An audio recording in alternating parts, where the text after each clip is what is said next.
vou me apresentar inicialmente, meu nome é Elcio Praciano, né, moro aqui em Sobral, sou professor de redação da Escola Professor Arruda, que fica no centro da cidade. Sou também professor, com muito orgulho, né, professor da Prefeitura de Sobral, ao qual eu mando um abraço aí também ao Herbert, nosso secretário de Educação, e também ao Ivo, nosso prefeito, tá? E também sou youtuber, né? Se você quiser acessar meu canal lá no YouTube, leva o meu nome mesmo, que é Elcio Praciano, onde eu tenho vários vídeos, né, sobre redação. O assunto principal é redação, certo? Então fica à vontade em acessar, não agora, que agora você está assistindo a live, é claro, né?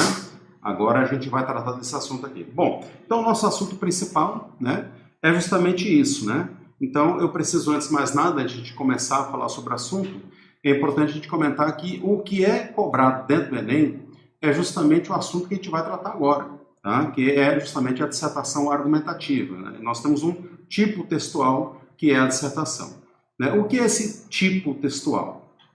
Antes de mais nada, a dissertação, quando a gente fala em dissertação, a gente está falando de um texto opinativo, né? Então, a palavra opinativo, que ela é bastante importante aqui, talvez seja a base do conteúdo e que muitas vezes o aluno desliza na redação, justamente sobre esse aspecto, é a palavra opinativo. Veja, então o que o retor quer de você? Ele quer de você, quer saber a sua opinião. Então veja, se o assunto vamos pegar um assunto aleatório aqui, né? Vamos pegar qualquer assunto aqui. Vamos pegar, por exemplo, a liberação da maconha, que já é um assunto já discutido aí na América Latina e em outros países do mundo, né? Então, o que se quer, antes de mais nada, é que você deixe claro essa sua opinião, né? Ficar claro que você não deve ficar em cima do muro. Quem fica em cima do muro é gato. Você, ou você fica do lado de lá, ou você fica do lado de cá. Ou você é a favor, né, do tema, ou você é contra. É essa primeira orientação que a gente faz. Então, você tentar estabelecer um meio termo entre os dois não é uma coisa que seja interessante que você faça dentro da redação. É muito, muito importante que você fique claro, deixe claro para o teu corretor a sua opinião. Então, eu sou a favor, muito bem, ou sou contra, seja qual for, tá? Muito bem, então, antes de mais nada, é um texto opinativo, certo? Já a gente vai tratar um pouco melhor sobre essa opinião, porque, veja, uma coisa é você dar opinião, né? Agora, outra coisa é você dar uma opinião gratuita e não embasar essa tua opinião. Já vamos tratar disso aí. Bom, então espera-se que você argumente em cima dessa opinião. Então, primeiramente, você deixe claro a sua opinião, é muito importante isso, e depois tentar estabelecer um conjunto argumentativo sobre este assunto, né? Então, se eu me coloquei a favor, por exemplo, né, da liberação da maconha, é muito importante que eu tente argumentar e convencer o leitor, nesse caso estamos falando dos corretores do Enem, certo? Eu tento convencê-lo por que eu sou a favor. Então, não é desejável uma opinião gratuita. É importante que a gente não tenha uma opinião gratuita, mas que essa opinião ela seja embasada, seja solidificada através de um conjunto argumentativo, certo?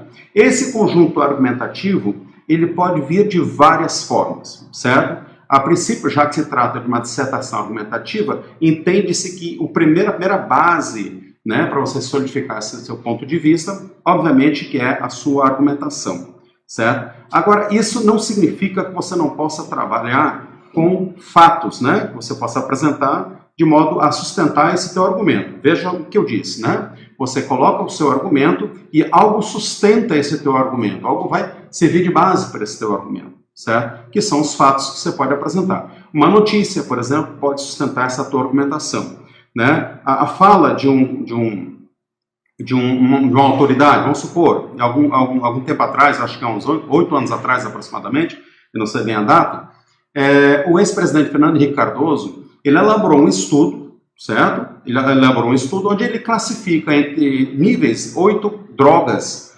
lícitas e ilícitas, e quais delas fazem mais mal ao organismo, certo? Onde ele colocou drogas lícitas, como é o caso, por exemplo, da nicotina, né? O cigarro comum, ele coloca também o álcool, certo? Ele coloca a maconha, entre outras, né? O crack também é colocado nessa lista. E ele classificou na lista dele, né? Está disponível na internet, você pode acessar a qualquer instante aí, né? Ele coloca que a maconha é aquela droga menos nociva ao organismo. Veja que interessante isso, né? Se você está defendendo, por exemplo, a maconha, a liberação da maconha, você está trabalhando com uma pessoa que tem respaldo internacional. O Fernando Henrique, além de ex-presidente, também é professor acadêmico, é professor universitário, né? Então é um homem que possui, né, um respaldo por trás. Então o que ele fala, a princípio, as pessoas, né, levam um pouco mais em consideração. Então isso é o que nós chamamos também de argumento de autoridade. O que é um argumento de autoridade? É quando você se utiliza da fala de uma outra pessoa justamente para embasar o seu argumento. Então veja o que eu coloquei aqui. Vamos esclarecer um pouco mais e organizar as informações.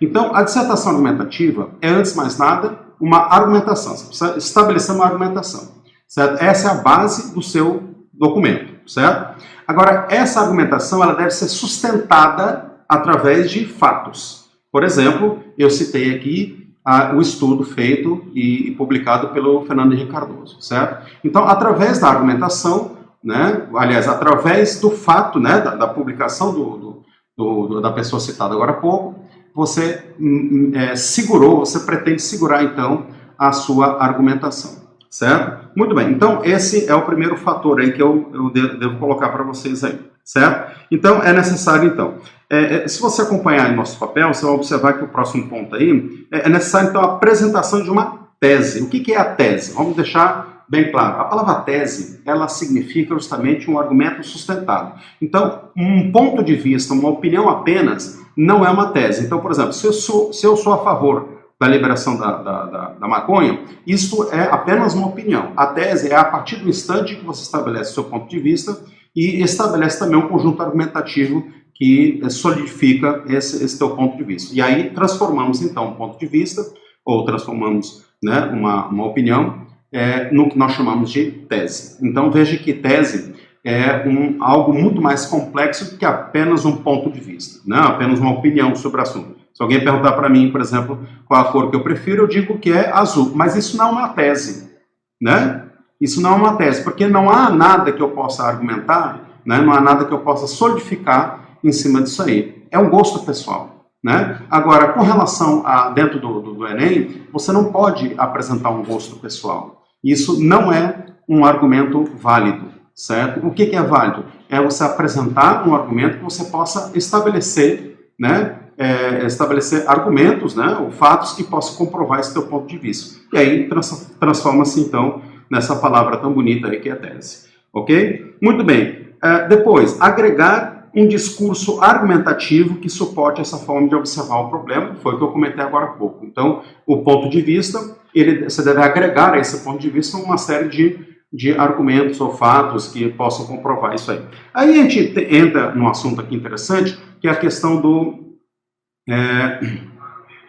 agora me perdi na palavra aqui, mas já a gente vai falar sobre isso aí, tá? Ah, sim, repertório. A palavra repertório é uma palavra bastante interessante. A gente já está trabalhando aqui na segunda etapa da nossa redação, que é o desenvolvimento, né? É o momento onde você vai apresentar esses argumentos e, claro, o repertório. O repertório é tudo aquilo que você traz da sua redação, né, para a sua redação, externo a ela, né? Toda a informação. Eu trouxe uma informação, por exemplo, essa do Fernando Henrique Cardoso. Isso é um repertório, né? Isso é um repertório. Repertório pode ser também uma frase. Por exemplo, se eu trabalhar, por exemplo, vamos pegar uma frase aqui aleatória do Einstein, né? Uma mente que se abre para uma grande ideia jamais volta ao seu tamanho original. Se você apresentar essa frase dentro da sua redação, né? Isto é o que nós chamamos de repertório. É claro que você não vai apresentá-la solta. É importante que você apresente a frase e emende junto com ela, né? De modo que fique, né? Vamos dizer assim, vamos fazer uma comparação, um tecido argumentativo na volta dessa frase. A frase não pode estar solta. Ela deve estar presa justamente em cima da sua argumentação. Você deve utilizar a frase como meio argumentativo. Ela não pode estar solta aí. Aproveitando falando sobre repertório, nós começamos a nossa live falando que eu tenho um canal no YouTube, e eu tenho um vídeo sobre isso que fala sobre justamente repertório. E nesse vídeo, na descrição dele, tem, né, se você baixar lá, tem um PDF de 40 citações sociofilosóficas, que todas elas podem ser utilizadas dentro de uma redação, certo? Então é interessante você trabalhar com frases, porque frases de Einstein, como o exemplo que eu dei agora há pouco, são frases que, de certa forma, são incontestes, né? Você está trabalhando em cima de um cientista, nesse caso aí, que ninguém vai duvidar do seu conhecimento, ninguém vai duvidar da sua autoridade e assim vai. Então é bastante desejável que você trabalhe com esses repertórios aí. Então vai lá naquele vídeo lá, procura lá esse repertório que está na descrição, que você vai encontrar esse repertório aí com 40 citações. Ok? Vamos para o próximo ponto aqui, certo?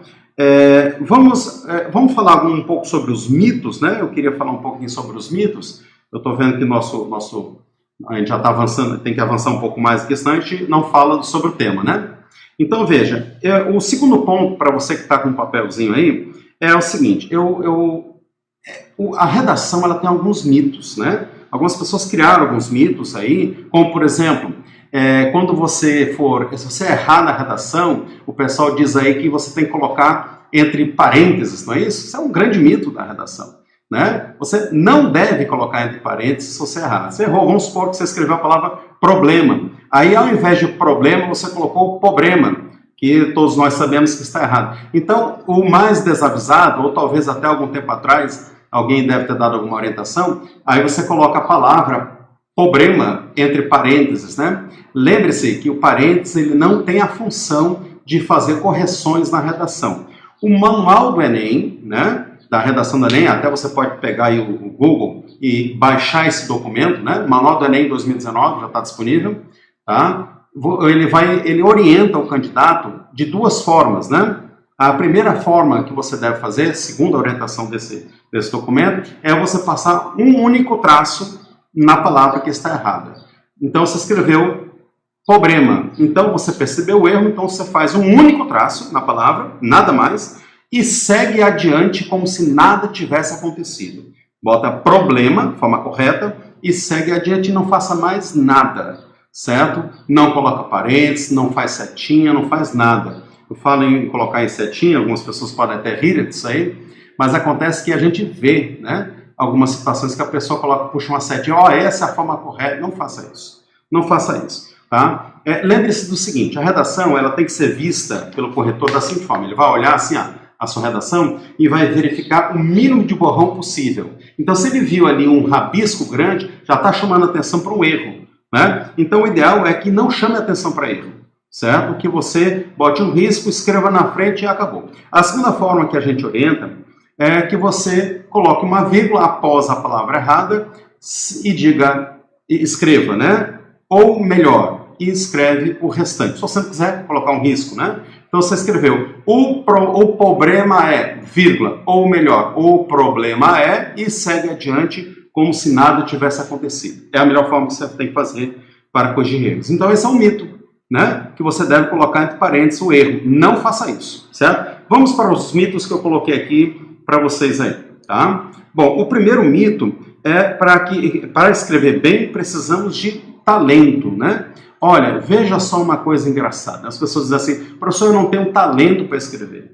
Eu não tenho talento, eu não consigo, eu não tenho dom para isso. Veja, a redação, ele é um texto técnico, ele é uma habilidade técnica, certo? Você adquire qualquer habilidade técnica, né? Como, por exemplo, andar de bicicleta. Você não precisa ter dom para andar de bicicleta. Depois que alguém lhe ensina e lhe explica o mecanismo, qualquer um é capaz de andar de bicicleta. A mesma coisa acontece com relação à redação.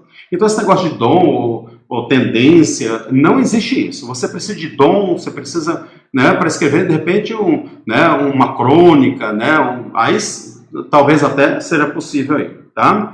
O segundo mito é, para escrever, precisa de inspiração. Eu me lembro, eu não sou contemporâneo do Thomas Edison, mas essa frase anda bem por aí, falando um pouco sobre o seguinte, né? O Thomas Edison, como é aquele que inventou a lâmpada, né?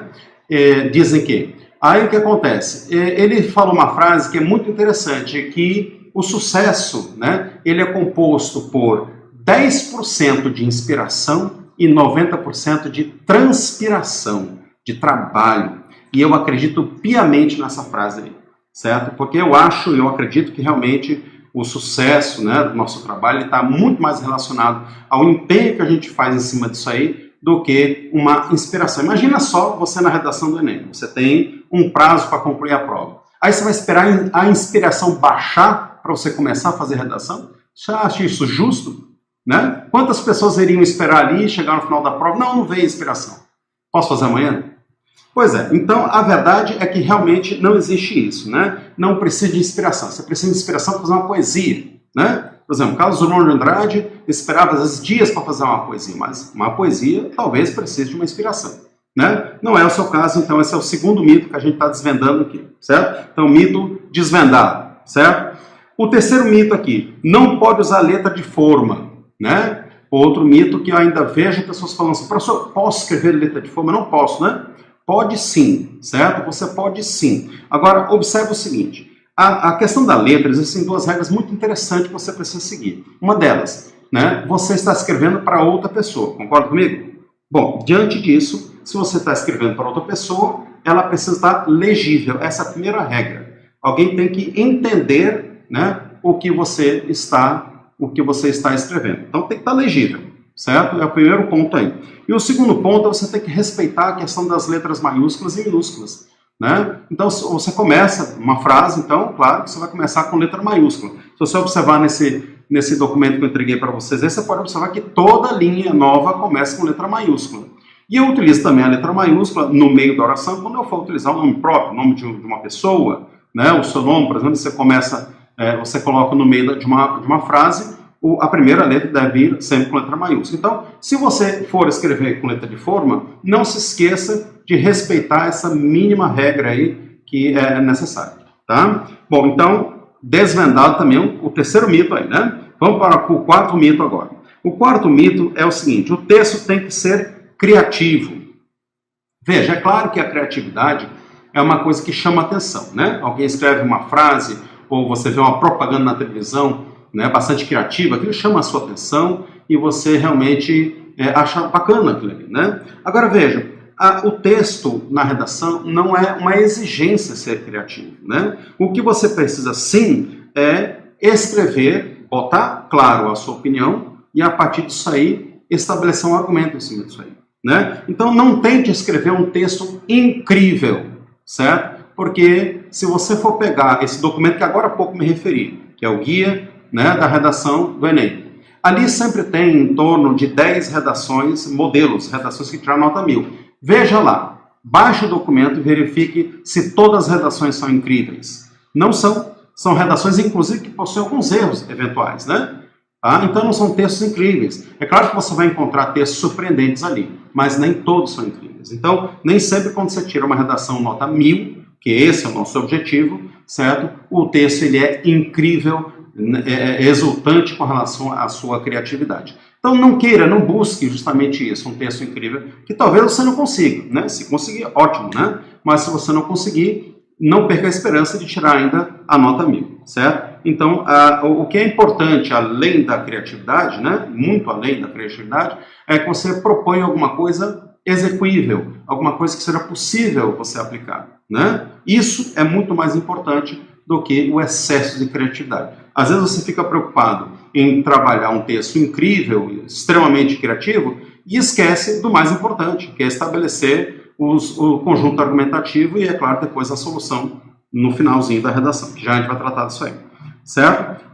Então, esse é o quarto mito que a gente acabou de desvendar. Nós vamos passar para o quinto item aqui, certo? O quinto mito. Então, a introdução precisa ser uma pergunta. Olha, veja, eu imagino que você deve ter recebido essa orientação de várias pessoas. Não, comece a introdução com uma pergunta. Veja, é bom? É interessante? Sim. É um bom meio, talvez até um dos melhores? Sim, sem dúvida nenhuma. Eu, inclusive, recomendo aos meus alunos começar com um questionamento. Mas não é a única forma boa de você começar uma redação, certo? Você pode fazer um contexto histórico, claro que depende do tema, né? A gente não pode orientar para você que toda redação você deve começar com um contexto histórico. Depende muito do tema. O tema é que vai dizer como é que você vai começar essa sua redação, certo? Então, existe, por comparação, você pode fazer comparações entre dados, entre informações, né? Pode buscar um contexto histórico, né? De como foi no passado e como é hoje, né? Fazer um paralelo temporal. Isso também é uma forma bastante interessante, estabelecer um contraste, por exemplo, entre países, o que está acontecendo hoje, se a gente for tratar de um assunto bastante atual, né? Se a gente for falar sobre a questão da pandemia, então a gente pode observar que a gente pode fazer um contraste entre países, né? que estão conseguindo fazer um controle muito maior, né, ou que não estão conseguindo fazer esse controle. Então isso também pode ser interessante, esse contraste, estabelecer relações, né, de comparação entre situações diferentes, entre países, enfim, né, depende do tema. Como falei, o tema é que define bastante isso aí. Tá? Então nós fechamos aí o quinto tema, né, o quinto mito, né, e o sexto mito, que talvez seja um dos mais resistentes para tentar sumir, né, é justamente o seguinte: o texto bom é um texto grande. Veja só, nem sempre todo texto grande é um texto bom. Eu vejo assim, mas o professor tem que fazer 30 linhas. Não, você não é obrigado a fazer 30 linhas. 30 linhas é o máximo que você tem que fazer. O mínimo é 7, certo? Então, qualquer texto bom entre essa variação de 7 a 30 pode ser um bom texto. Agora, é claro, né? Faça uma seguinte reflexão. Você acha que você seria capaz de fazer um texto bom com 10 linhas, por exemplo? Com 15 linhas? Obviamente que não, né? Um texto argumentativo, né, que tem um bom conjunto argumentativo, não se consegue fazer isso em 15 linhas. Então é claro que você vai ter que fazer um texto bom, e esse texto bom ele vai se aproximar dessas 30 linhas, sim, mas não se obrigue a fazer as 30 linhas. Certo? A gente encontra, como eu já encontrei, às vezes textos, né, eu sou corretor de redação, corrijo as redações dos meus alunos, às vezes a gente encontra textos que o aluno tentou chegar lá nas 30 linhas, e o texto, de fato, não tem uma grande validade. É um texto que tem pouco argumento, né? Ele acaba não agregando muita coisa ao seu leitor, né? E, por outro lado, também a gente encontra textos, às vezes, chegando às 20, 25 linhas, mas o aluno ele conseguiu ser sucinto, né? Ele conseguiu ser sucinto e conseguir estabelecer dentro daquele prazo, daquele período, né, de texto, fazer um bom conjunto argumentativo e conseguir me convencer, eu como corretor, de fato que aquilo ali, o ponto de vista dele é um ponto de vista que vale a pena a gente analisar e pensar melhor, certo? Muito bem. Então veja só, a gente vai, então esse é o sexto mito, né? Eu acho que o sexto mito ele é um dos mitos bem interessantes, né? O terceiro ponto aí, tá? Ele é justamente o seguinte, né? Principais erros que o escritor comete. Quando eu falo escritor, entenda você, certo? Bom, então quais são os principais erros? Você está acompanhando aí, né? Você baixou o documento, né? Eu imagino que sim, certo? Então, para vocês que estão acompanhando aí, aproveite para baixar já o documento, né? Para acompanhar, bota um PDF aí no seu celular, certo? Baixa no teu notebook, certo? Não dá tempo para imprimir, porque você está assistindo agora. Muito bem, então veja só. Eu também trouxe aqui 6 pontos, é claro que existem vários outros erros, mas eu tentei colocar 6 pontos mais importantes, né, que faz o aluno, o escritor, deslizar e não conseguir atingir uma nota próxima a mim, certo? Então acompanhem comigo. O primeiro aí é ser aristocrático, né? O que é ser aristocrático, né? Pega lá o dicionário, observa ali o significado da palavra aristocrático. A palavra aristocrático, né, vamos fazer aqui uma relação aqui, é você defender uma classe específica, por exemplo, né? É você delimitar conjunto de pessoas, elitizar uma situação, né? Por exemplo, eu sou branco, né? Então eu querer defender uma ideia, por exemplo, que fique mais, né, relacionada aos brancos do que aos negros, que pardos. Eu estou sendo aristocrático, né? É ser preconceituoso, se a palavra, né, talvez seja conveniente aqui, mas eu preferi utilizar a palavra aristocrático, né?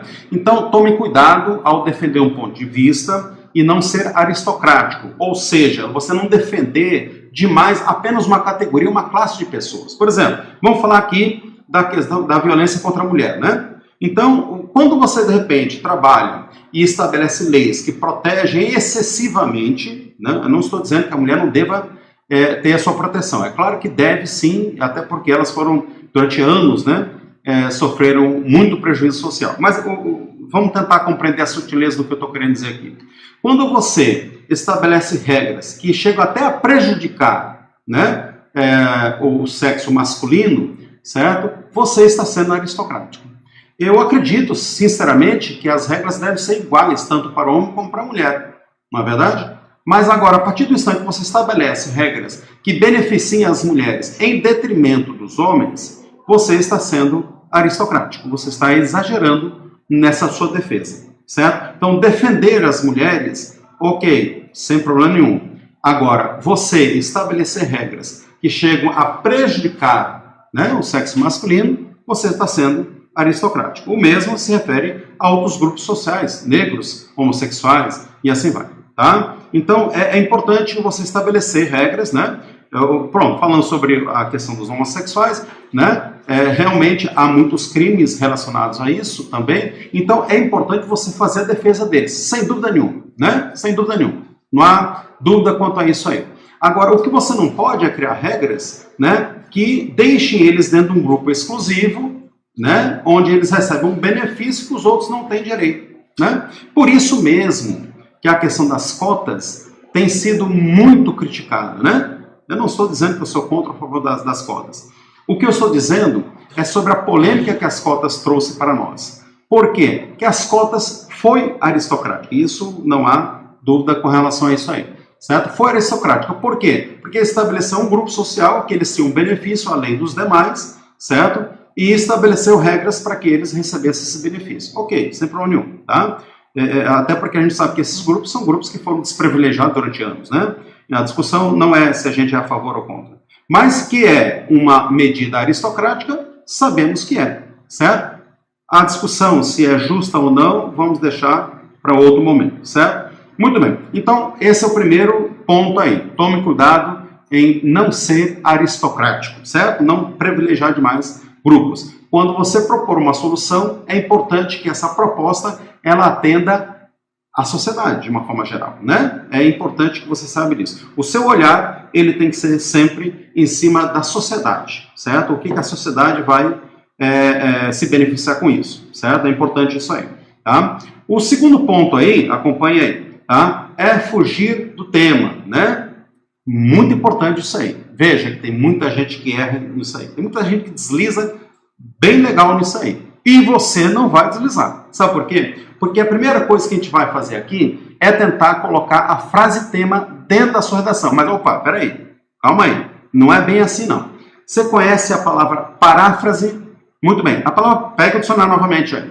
A palavra paráfrase significa você escrever a mesma coisa com suas próprias palavras. Existe uma regra dentro do edital do Enem que diz o seguinte, que é passível de uma redação lava zero se você copiar textos, certo? Então você não vai pegar a frase tema, vai copiar e vai colocar dentro da sua redação. Não vai dizer por aí que é isso que eu estou dizendo, porque não é isso que eu estou dizendo. O que eu estou dizendo, na verdade, é que você deve colocar a frase tema de algum modo parafraseado, certo? Ou seja, você vai pegar o conteúdo daquela frase ali, certo? E vai inserir no seu texto com suas palavras, de outro modo, de outra forma. Esta é uma das formas, não de garantir, mas de você evitar que você deslize e corra para outro tema. Então, se você coloca a frase tema dentro da sua redação, naturalmente é sobre esse assunto que você vai tratar. Só para lembrar que nós temos uma terrível mania, tanto vocês como eu, né? A gente senta num grupo de amigos, agora não, porque agora você deve ficar em casa, mas depois que passar tudo isso aí, você vai sentar com um grupo de amigos e vai conversar sobre vários assuntos, né? Você vai começar falando sobre o seguinte, né? Como foi o seu dia, né? O seu cotidiano na pandemia, certo? Agora, eu lhe desafio você conseguir fazer durante 10 minutos que a discussão permaneça no mesmo assunto. Não permanece. Por quê? Porque nós somos pessoas que fugimos do assunto toda hora. Porque um assunto puxa outro. Você primeiro fala sobre, porque assisti a série tal, assisti a série tal. Aí, já outro, pois olha, aquela série ali, você já viu que mudou o assunto. Né? O assunto já mudou. Nós temos essa tendência. Agora você precisa segurar essa tua tendência. Você precisa prender essa tua tendência de escapulir de assunto. Certo? Então você vai falar sobre o assunto X. O assunto, a gente começou falando sobre a questão da liberação da maconha. Vamos manter o assunto então? Tá? Então olha só. Então é necessário que você trabalhe com esse assunto da liberação da maconha, né? Do início até o final. Você falou sobre o assunto A, você vai falar do assunto A desde a introdução até a sua conclusão, certo? É essa a proposta, tá? Ninguém quer propor que você fale sobre A e você falar sobre B, certo? É importante você manter essa linha de raciocínio.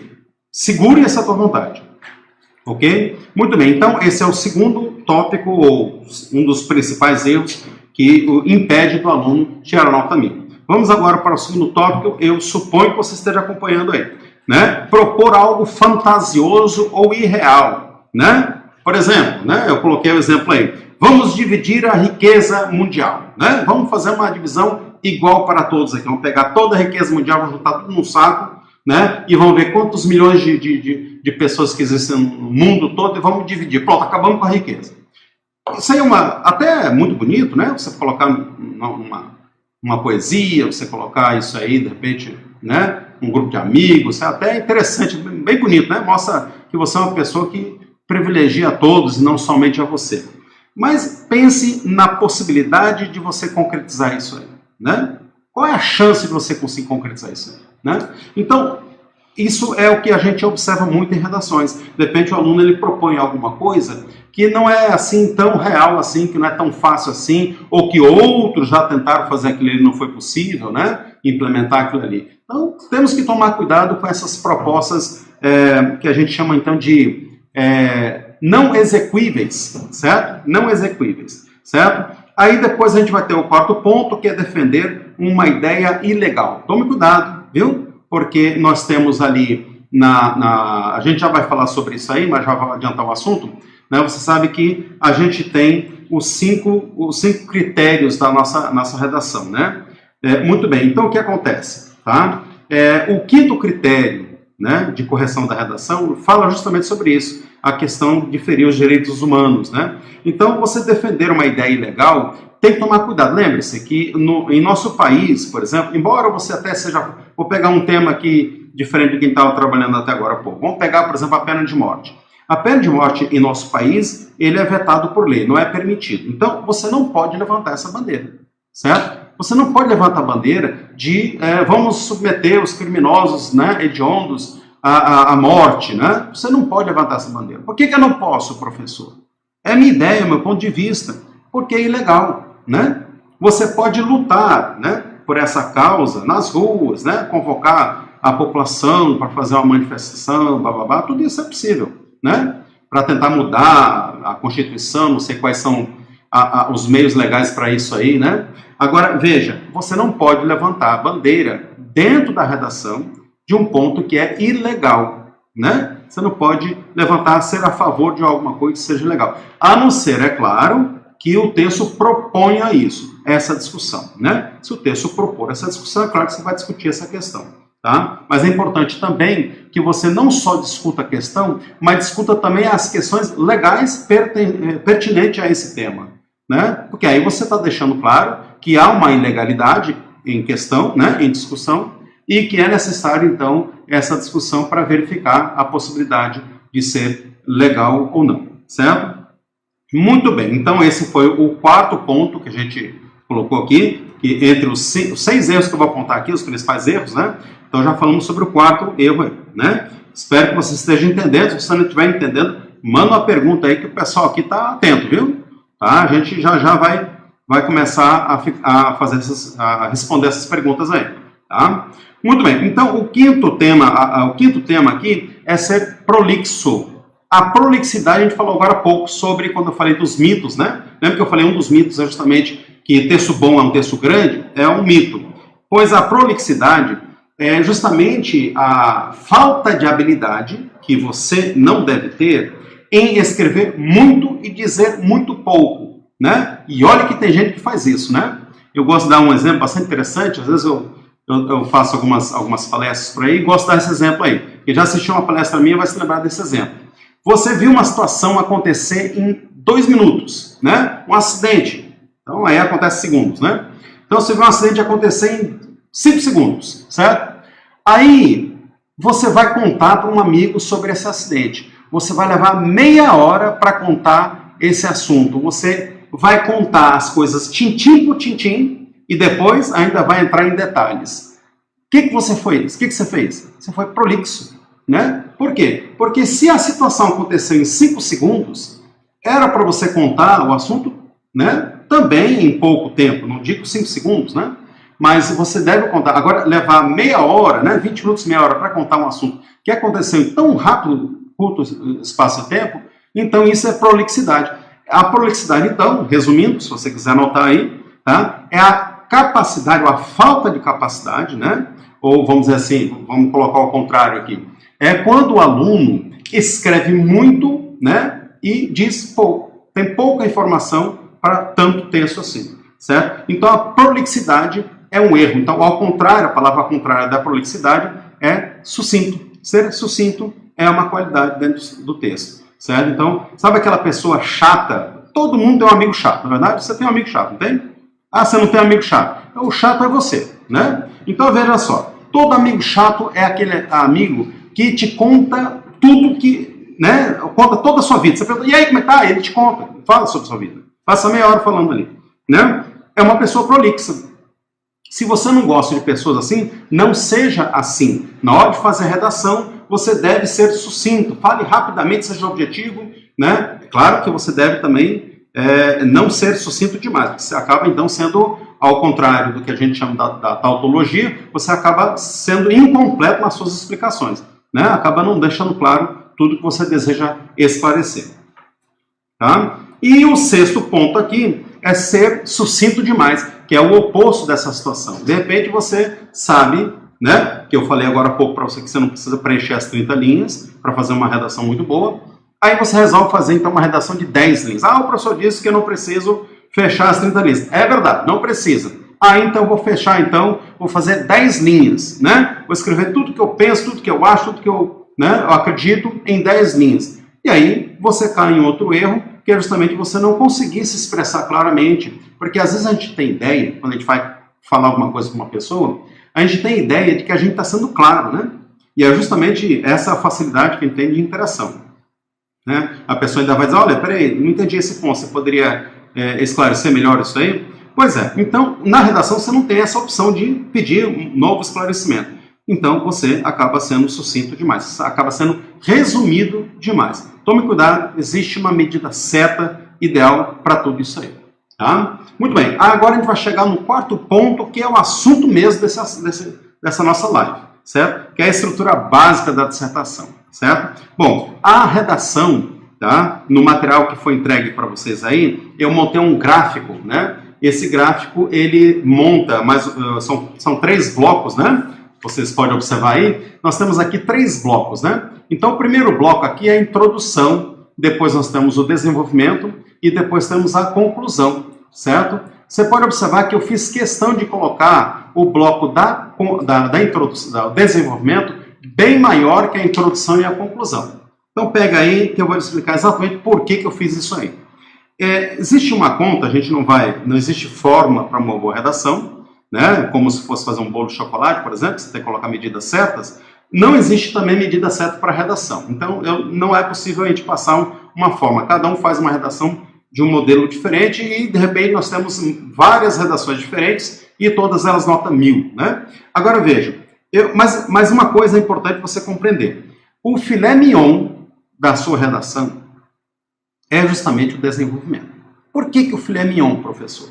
Porque, veja só, o desenvolvimento é justamente onde vão caber, onde vão estar, né, o seu conjunto argumentativo. É ali que estão justamente, tá, os pontos que vão fazer com que o seu leitor seja convencido pelas suas ideias. Não é? Então é claro que esse ponto tem que estar maior, tem que abrigar, tem que ter um direito a um espaço maior do que a introdução e a conclusão. Não estou dizendo que a introdução e a conclusão possuem menor importância, pelo contrário, uma importância muito grande e a gente vai tratar desse assunto aí. Então vamos passar logo para esse ponto aí que eu acho que você deve estar curioso aí. Se vocês não estão, eu estou curioso, né? Então dá uma olhada aí. O primeiro ponto é a introdução, certo? Então a introdução, a gente vai colocar aqui um modelo, mas olha, preste atenção, né? Não vai sair por aí dizendo que eu coloquei um modelo fixo para você, porque não há esse modelo, certo? Veja só, o modelo que eu vou estabelecer é mais ou menos da seguinte forma. A introdução, ela deve ser feita com um único parágrafo. E a conclusão também. E ambos devem ter mais ou menos o mesmo tempo, o mesmo espaço, né? Então, se você construir uma introdução de 5 linhas, a sua conclusão deve ser mais ou menos 5 linhas também, certo? Então, é mais ou menos essa distribuição, certo? Ah, professor, eu fiz uma introdução com 5 linhas e a conclusão de 6.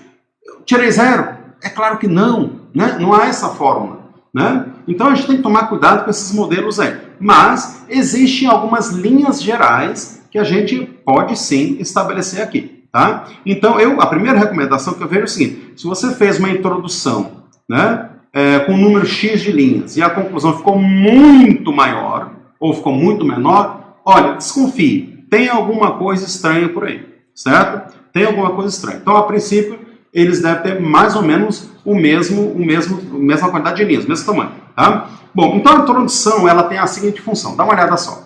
Vou usar uma palavra aqui em latim que você não precisa decorar não, tá? É só para, na verdade, eu que estou aqui chamando atenção para dizer que eu sou muito inteligente. Mentira, pesquisei.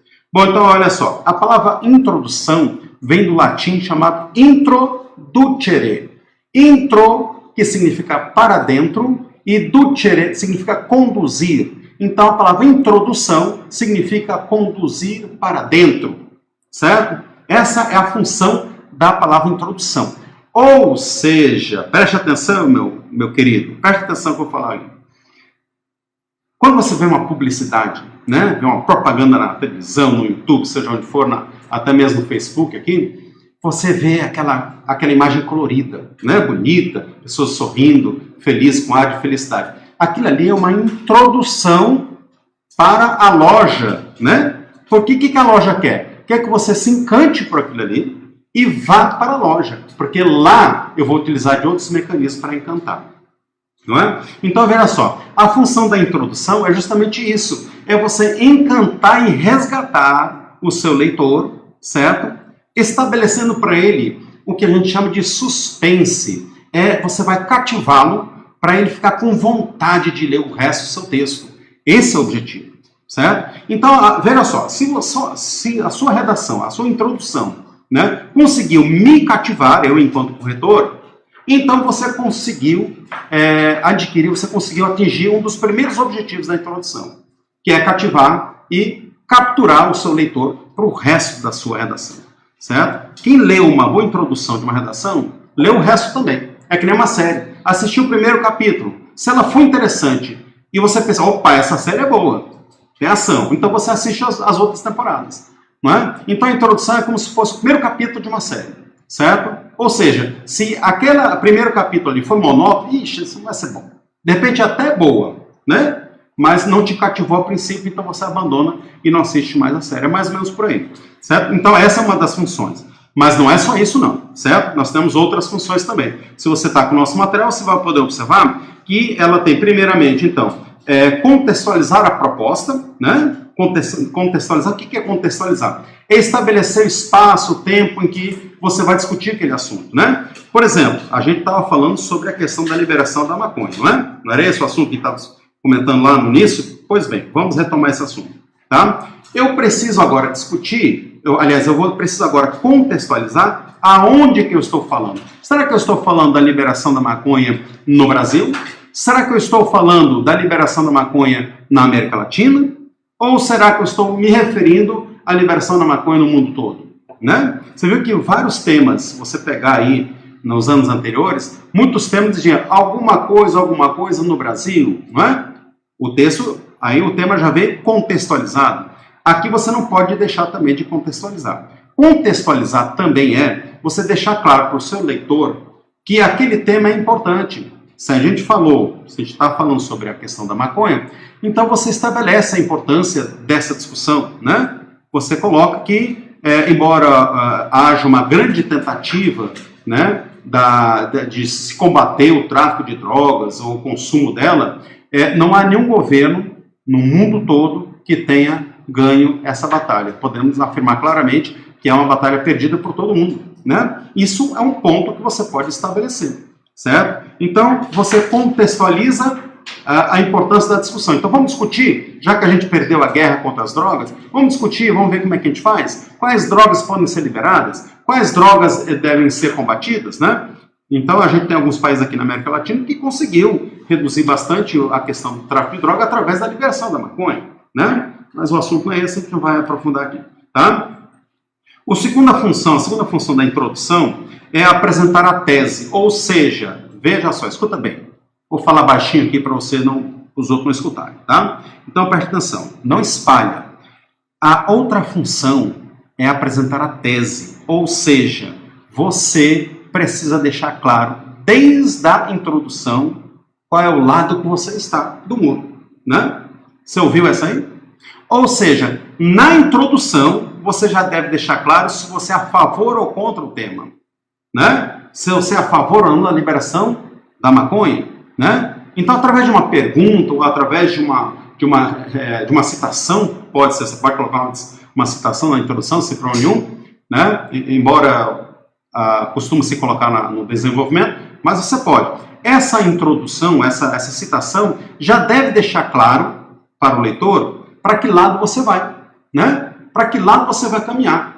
Se você vai defender aquilo ali ou se você vai contrariar aquilo ali. Então, essa é a segunda função da introdução. Então, apresentar a sua tese. Eu vou deixar claro, né, que lado você está do jogo. Tá? 3, né, que eu já falei agora há pouco, é atrair ou seduzir o seu leitor para o restante da redação. Você tem que ser sedutor. Quando eu falo sedutor, é claro que é criar um clima de suspense em cima do que vai ser abordado acerca do tema que você vai colocar ali.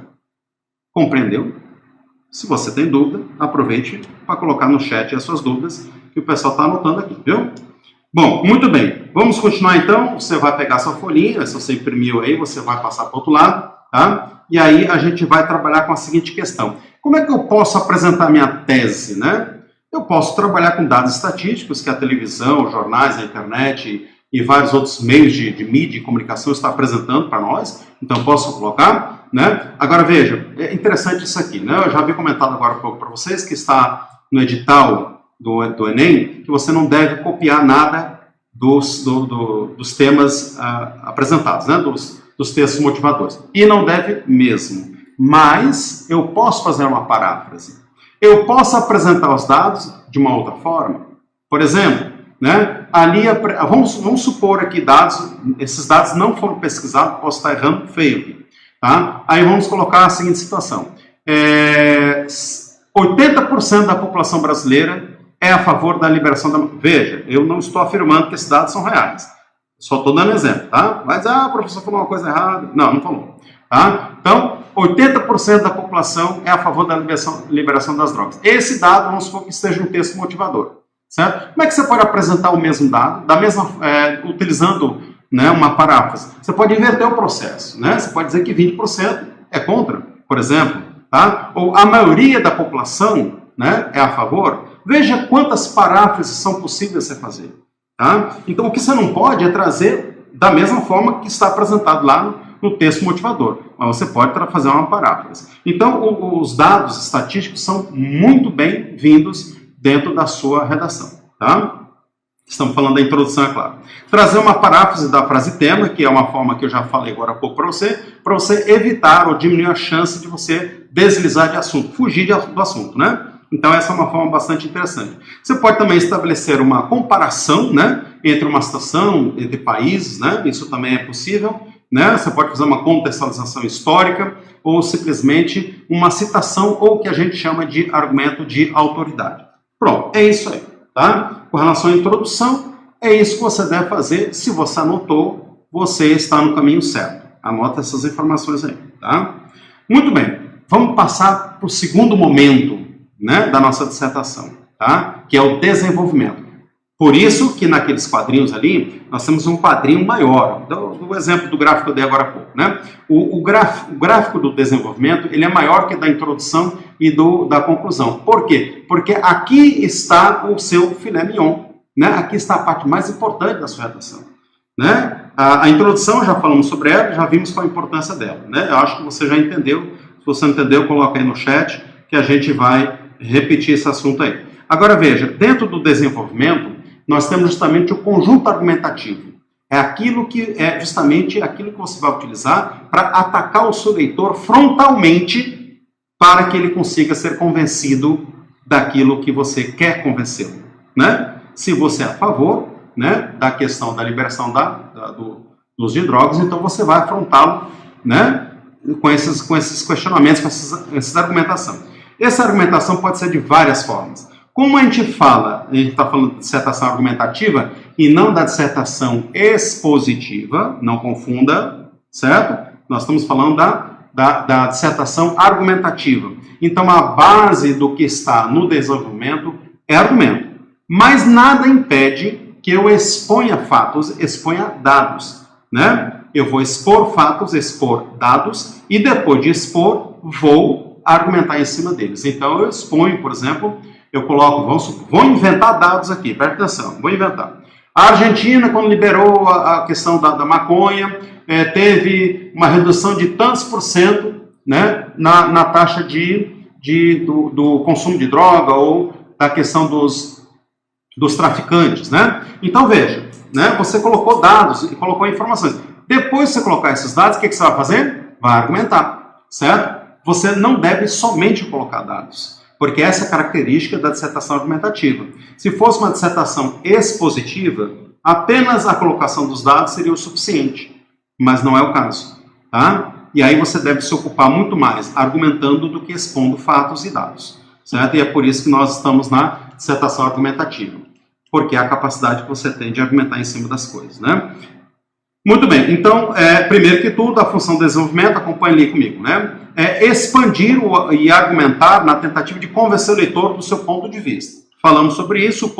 O segundo ponto, trazer fatos externos que contribuam diretamente para a linha de pensamento do escritor. Estamos falando de quê? Qual é o nome para isso aí? Repertório. Repertório, né? Lembra do videozinho que eu falei lá do meu canal, Elcio Praciano? Pois entre lá e verifique lá o vídeo. Dentro da descrição, nós temos uma folhinha em PDF de repertório, onde nós temos ali 40 repertórios sociofilosóficos. São frases, são citações de Jean Piaget, e aí vai, né? Uma série de gente lá, né? Pessoas importantes, pessoas muito mais importantes que nós aqui, certo? Que falaram coisas legais e bacanas, que você pode tudo utilizar isso aí dentro da sua redação, certo? E é claro, como falei, uma citação apenas não basta, né? Há necessidade de você fazer uma argumentação em cima disso aí. Bota a citação, eu falei agora há pouco, bem no início, né, sobre a citação do Einstein, né, que uma cabeça que abre uma grande ideia não volta ao seu tamanho original.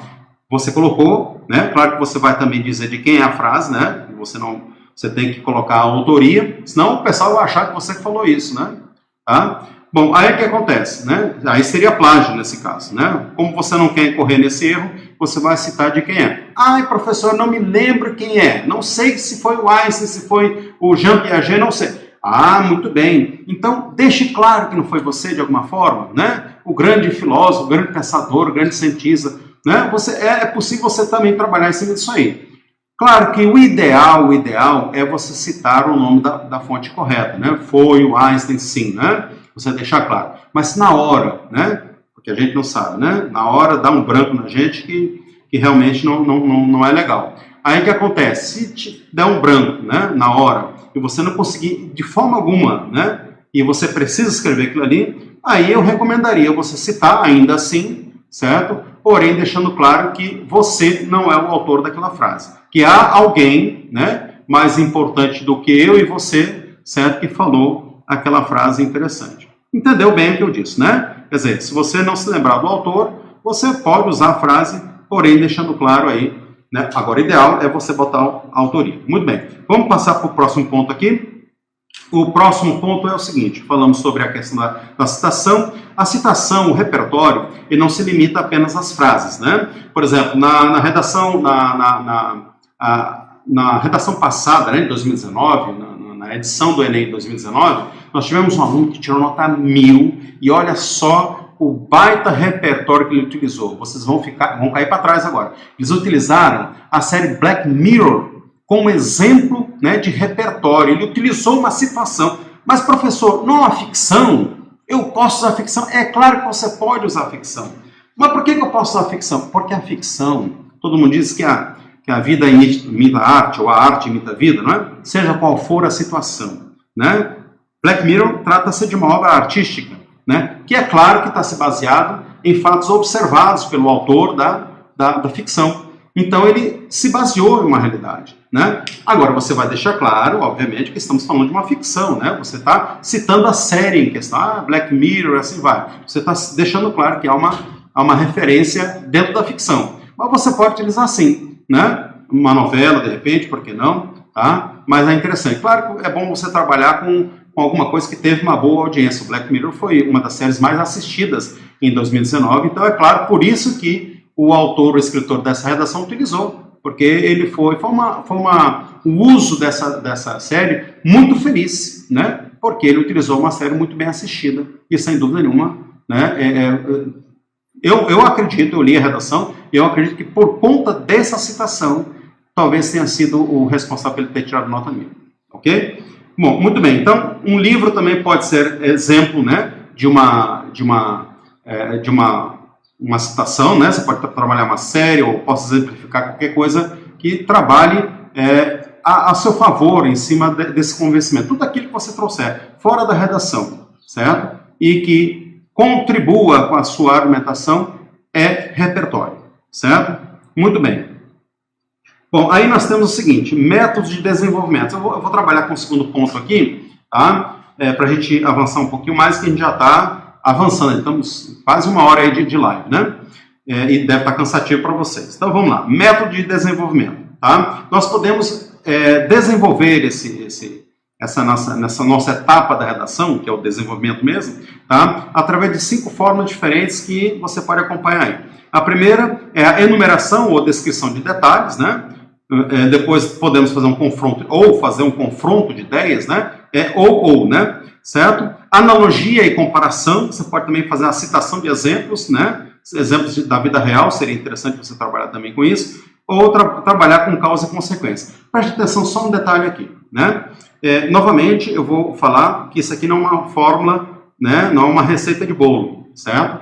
Então, o número que eu vou lhe falar aqui é apenas uma sugestão. Então, há uma sugestão, há um consenso de que uma boa redação ela ficaria, né, dentro da introdução, um parágrafo, né, 2 a 3 parágrafos de desenvolvimento, certo? E um parágrafo para a conclusão, certo? Em cima desse desenvolvimento, como eu falei para vocês, 2 a 3 parágrafos, né? Então, o que você vai fazer? Você vai escolher um método para trabalhar o desenvolvimento para cada parágrafo, certo? Então, por exemplo, se você vai trabalhar a citação, portanto, o repertório, dentro do primeiro parágrafo do desenvolvimento, no segundo parágrafo você já vai trabalhar com outro detalhe aí, com outra metodologia, outro trabalho, certo? Então, aí já que você já fez a citação no primeiro parágrafo do desenvolvimento, no segundo parágrafo você já pode trabalhar com outra metodologia. Faça então, por exemplo, agora uma analogia, né? Faça uma comparação, né? Seria interessante você trabalhasse dessa forma, certo? E aí no terceiro parágrafo, se houver, né, dentro do seu desenvolvimento, você já pode trabalhar então com outro tipo de repertório. Traga uma notícia, por exemplo, né? Não trabalhe com o mesmo método em cada uma dos parágrafos. Tente trabalhar com métodos diferentes, porque aí você deixa claro para o seu leitor que você é um cara bom, né? Um cara que trabalha com vários métodos, né? Porque veja só, o cara que trabalha só com método você demonstra que você sabe trabalhar aquele método, mas não deixa claro que você está trabalhando com outros métodos, né? Que você é capaz. Quando você trabalha com vários métodos, você está deixando claro para o seu corretor o seguinte, ó, olha, cara, eu sou sabichão, sei trabalhar com esse e com esse método.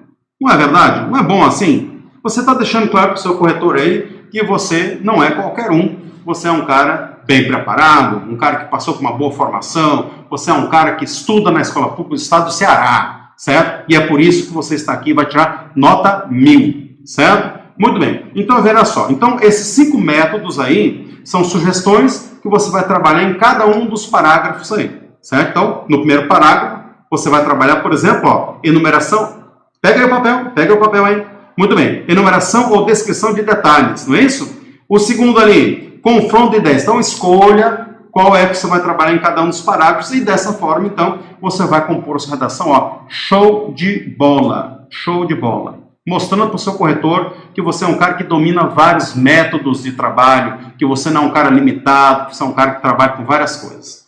Você entendeu bem o que eu estou querendo dizer? Então, coloca aí, se você tem dúvidas, você coloca aí nas dúvidas no chat, que a gente já vai trabalhar com as respostas, certo? Muito bem, vamos agora falar do finalzinho da nossa redação, que chama-se conclusão, né? A conclusão é o seguinte, para que serve a conclusão? Meu Deus do céu, para que serve isso? Se eu já argumentei, já falei tudo que penso, né? Por que eu tenho que ainda concluir? porque a conclusão não é só um finalzinho. Não é só, né, dizer que acabei de falar. Não é isso. Quem acha que a conclusão é só para dizer que pronto, acabei, tá, está redondamente enganado. E eu vou lhe dizer por quê. Porque a conclusão, ela tem funções muito importantes. Acompanhe aí. A primeira função, tá? Retomar a tese apresentada na introdução. Como é que é, professor? Não entendi. Justamente, você vai pegar aqui, ó, a sua tese apresentada lá na introdução e vai retomar aqui na conclusão. Esta é uma das funções da conclusão. Você vai dizer, então, desta forma, né, você vai utilizar o que a gente chama de elementos coesivos, as conjunções, né, que tem a capacidade de juntar, né, os pronomes relativos, assim, tudo que você aprendeu aí com o professor de português aí, certo? Aproveita aí para dar um alô com meus colegas de trabalho lá, o Carlos, a Edile, assim, vários professores de português maravilhosos que eu tenho lá como colegas, né? Então, veja, então o que acontece, né? O professor de português, ele falou para você sobre os elementos coesivos. Falou? Falou sim. Muito bem. Elementos coesivos podem ser conjunções, né? Como o que eu falei agora há pouco, embora, aliás, perdão, desta forma, assim, então, esses são elementos coesivos. Por que coesivos? Porque eles têm a função de juntar uma ideia já colocada com o que você vai retomar aqui nesse ponto. Então, ele juntou informações, puxou, né, de uma parte da sua redação e trouxe para cá. Essa é a função dos elementos coesivos. Muito bem. Então, a primeira função da conclusão é retomar a sua tese. A segunda função, agora sim, é apresentar uma solução para o problema ora apresentado. Ah, mas agora é que chegou o problema, professor. Agora que chegou, vou até tomar uma aguinha aqui para dar uma refrescada aqui nos ânimos, né? Dá uma olhada aí. Aproveita e toma uma aguinha para você também, tá? Agora veja só. A função aqui, e talvez seja a parte mais importante, é você apresentar uma solução, né? Muito bem, dá uma olhadinha. Aqui nós temos uma série de informações muito importantes, certo? Primeiro, tá? Você vai ter que articular, dentro do que você já argumentou, né, uma solução que seja execuível, que seja possível você apresentar. Estávamos falando sobre a questão da liberação da maconha, não é isso? Muito bem. Tá? Então, qual é a proposta que você tem para que essa liberação aconteça, né? A gente viu, tem um país aqui na América Latina que acabou de fazer isso, acabou quando eu falo, acho que talvez uns 2 anos isso aí, né? Uma coisa bastante recente. O que ele propôs? Olha, a maconha vai ser vendida em farmácia e vai haver um cadastro nacional, certo? E cada usuário terá direito a uma porção, né? Uma dose, uma quantidade, uma gramatura qualquer. E há um cadastro único, né? Veja só, você está vendo que não é somente, vai lá, fuma maconha e seja feliz. Não é isso aí que nós queremos, né? Há uma metodologia para que as coisas aconteçam. Quem é que vai distribuir essa maconha? Né? Quem é que vai vender? Quem vai entregar? Quem é que vai comprar? Quanto você pode comprar? Você entendeu que é muito mais complicado do que apenas apresentar uma solução? Bora, libere isso aí, pronto, deixa o pessoal ser feliz na praça. Não é bem assim, né? Então é necessário então que você traga uma metodologia, um detalhamento importante para que a gente possa então executar esse nosso plano para solucionar o problema, certo? Então dá uma olhadinha aqui. No item 3 desse ponto aí, eu coloco algumas perguntinhas para você responder dentro da redação. Claro que não será como questionário, mas você deve construir um texto que satisfaça essas perguntas aí. Então, como tudo será feito? Né? Primeira pergunta aí. O que será feito? Quem vai fazer? Como será feito? Quem fará? Como fará? Quando será feito? E aí, você vai poder observar que eu coloquei uma palavrinha, que é uma palavrinha que ela utiliza as iniciais, né? É uma chave aí de memória para você. A palavra é gomifes. Gomifes. G-O-M-I-F-E-S. Gomifes. O que é esse gomifes aí? Você sabe o que significa cada um deles? G-O-M-I-F-E-S.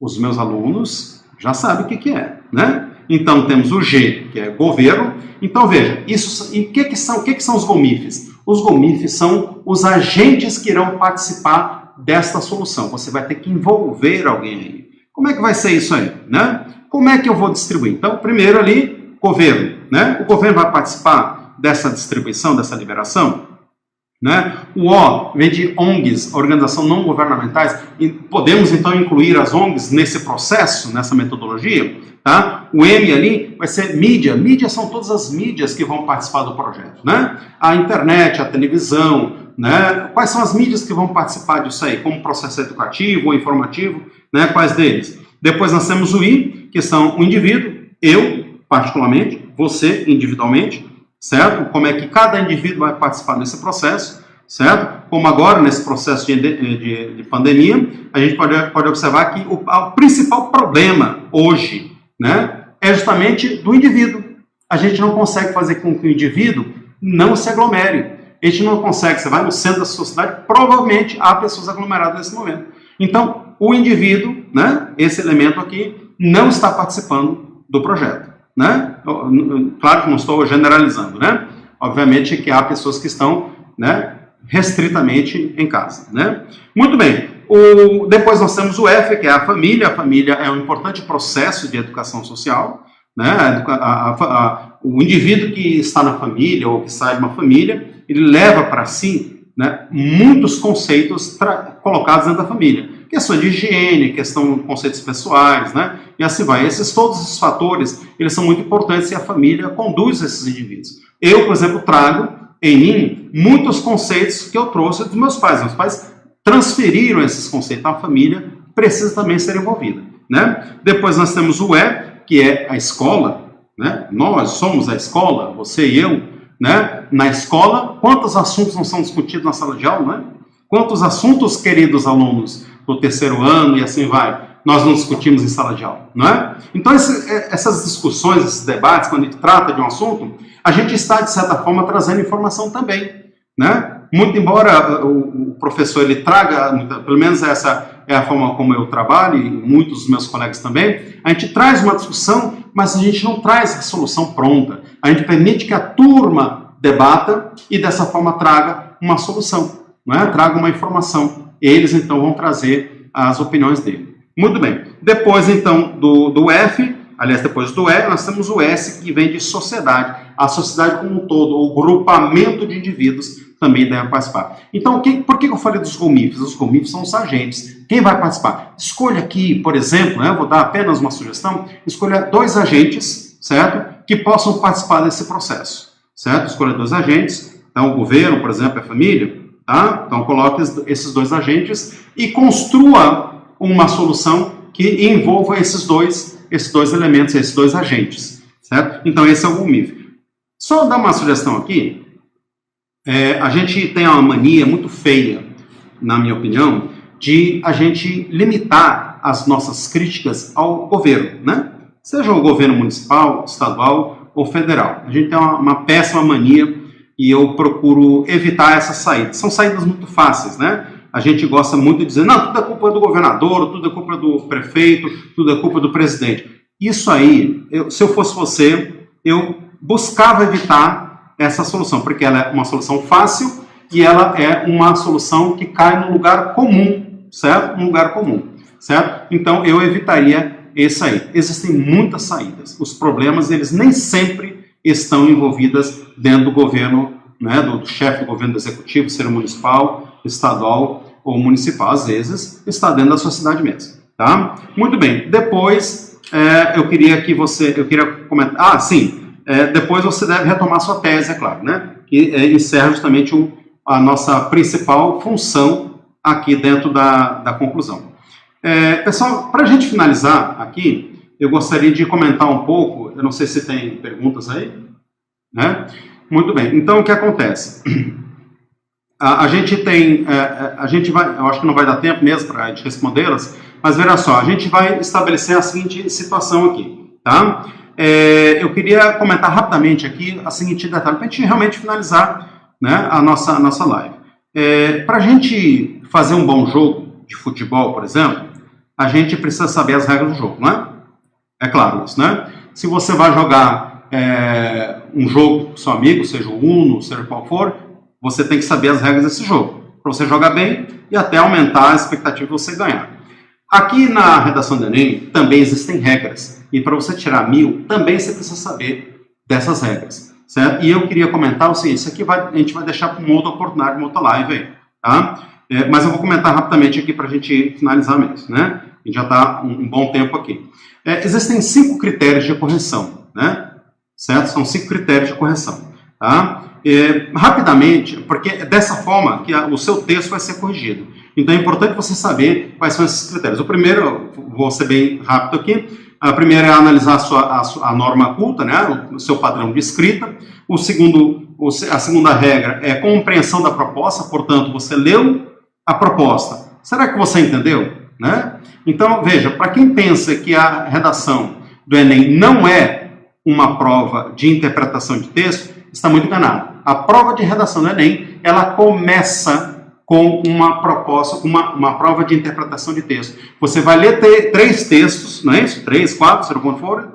Você vai ler, então, alguns textos motivadores e, a partir disso, você vai entender o que está querendo dizer. O que será que o meu corretor quer de mim? O que será que ele quer que eu faça? Não é? Então, essa é a primeira parte da sua redação. É a interpretação de texto, certo? Então, essa é a segunda regra, né? A terceira regra é selecionar informações para uma argumentação ser bem sustentada. Selecionar informação, pegar uma frase lá do Einstein, ou do Jean Piaget, ou do Bukowski, né? Que hoje é tão, né, culto falar em Bukowski, né? Nossa, né?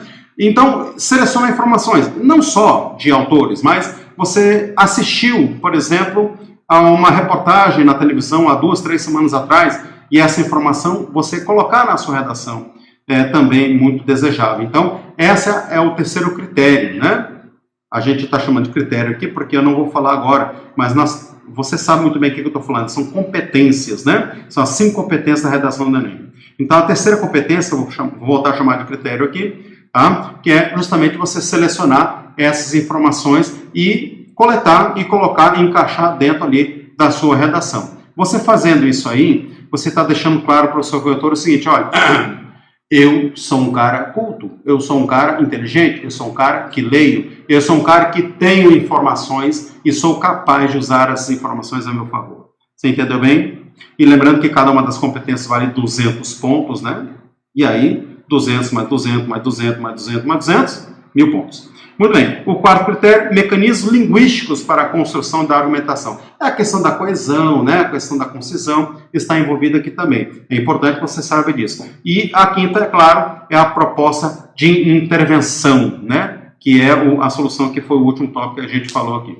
A gente vai tratar desse assunto se houver interesse mais tarde, né? Sobre as 5 competências do Enem, a gente vai ter muito tempo para lá, né? Ainda temos um tempinho aí de quarentena, espero que seja um tempo reduzido, mas logo em seguida nós teremos mais tempo até novembro, que provavelmente quando vai acontecer ali.